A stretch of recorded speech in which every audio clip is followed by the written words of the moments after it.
हाय Aquarians, कैसे हैं आप लोग। मैं आप लोगों के लिए टैरो रीडिंग लाई हूँ from 10th July to 20th of July 2024। तो देख लेते हैं क्या है आप लोगों के लिए मैसेजेस। और ये एक जनरल रीडिंग है तो ये सबके साथ रेजोनेट नहीं करेगी। And this is also not gender specific, तो कोई भी जेंडर के लोग देख सकते हैं, मेल फीमेल दोनों। ओके, कुंभ राशि वालों के लिए बताएं कैसा रहेगा 10th July to 20th of July 2024। Love messages दें, लव मैसेजेस दें। एंजल्स प्लीज गाइड करें। रिलेशनशिप स्टेटस बताएं। कुंभ राशि वालों के लिए मैसेजेस दें।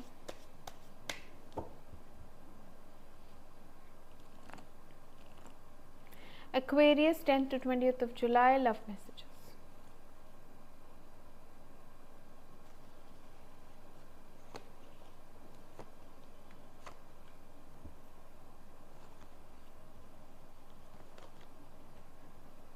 डेथ क्लैरिफाई करें।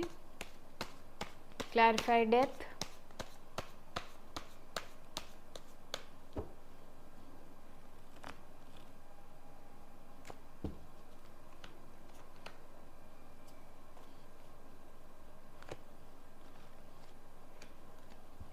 Clarify S of cups.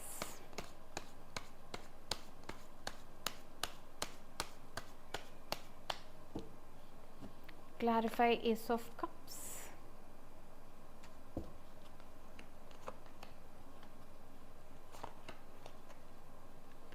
Clarify 3 of Wands.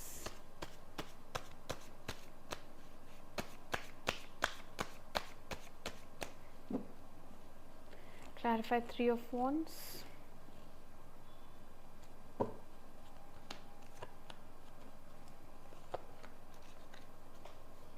Clarify Ace of Swords.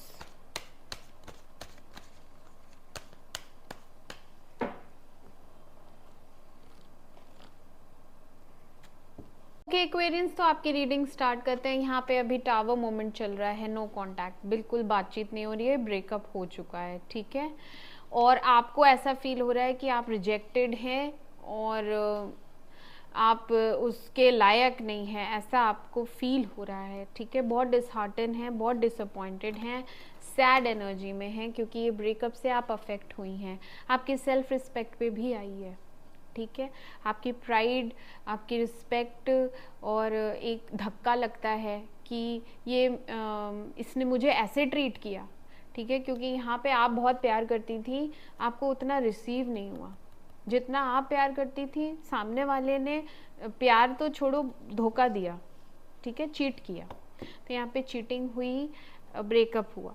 तो अभी आप गार्डेड हैं, अभी आप एक वुंडेड वॉरियर की तरह हैं। अपने आप को प्रोटेक्ट, अपने लिए आपने एक प्रोटेक्शन मोड ऑन किया हुआ है, बाउंड्री क्रिएट की हुई है, और अपने लिए डिफेंसिव भी हैं। अभी फ़िलहाल के लिए हीलिंग एनर्जी में जाएंगे तो हील होंगे, ठीक है।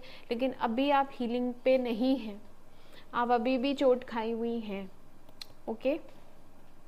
ये जो ब्रेकअप हुआ है इसकी वजह से आप सैड एनर्जी में भी हैं, एज वेल एज आप ये एक्सेप्ट ही नहीं कर पा रही हैं कि ये अभी पूरी तरह ख़त्म हुआ है। कहीं ना कहीं आपको विश्वास है कि वो इंसान वापस आएगा। क्यों? क्योंकि यहाँ पे जजमेंट आया है। आप चाहती हैं उस इंसान से रिकनसाइल करना, आपको बहुत याद आती है, आप बहुत मिस करती हैं, आप बहुत प्यार करती हैं, इसलिए चाहती हैं एक बार उससे मिलना या बात करना।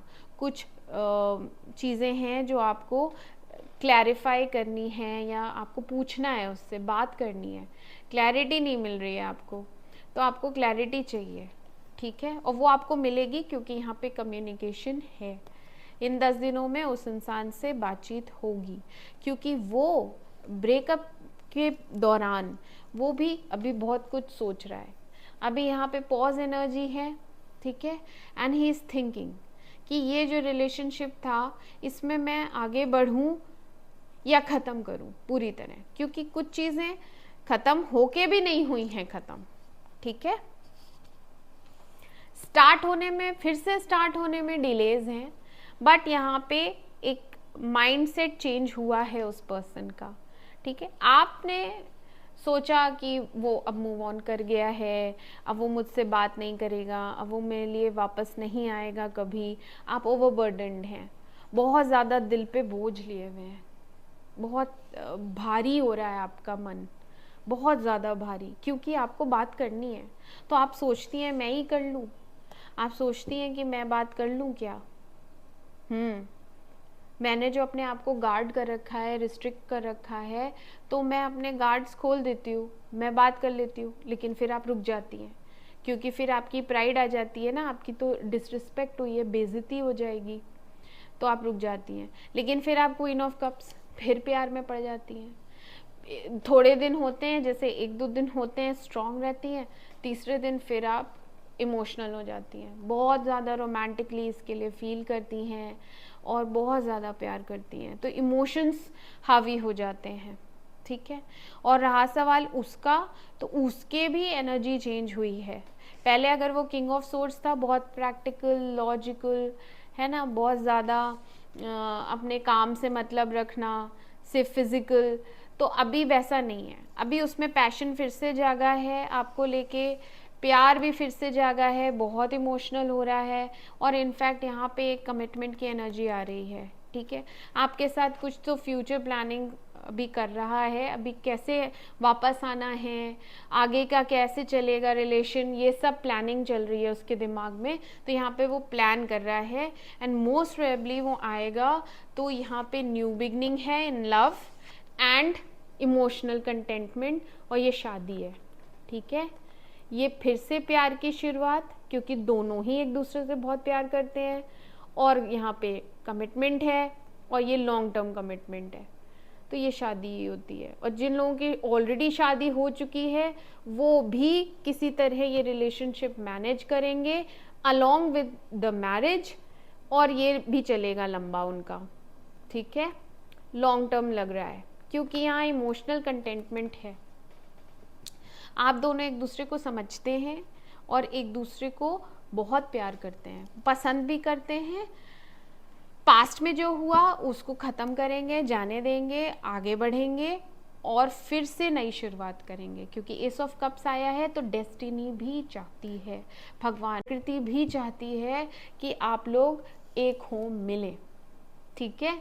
तो मैं मिलती हूँ आपसे आपकी अगली रीडिंग में। तब तक के लिए मेरे चैनल अमेजिंग टैरो को लाइक करें, सब्सक्राइब करें। Do take care of yourself. Bye bye.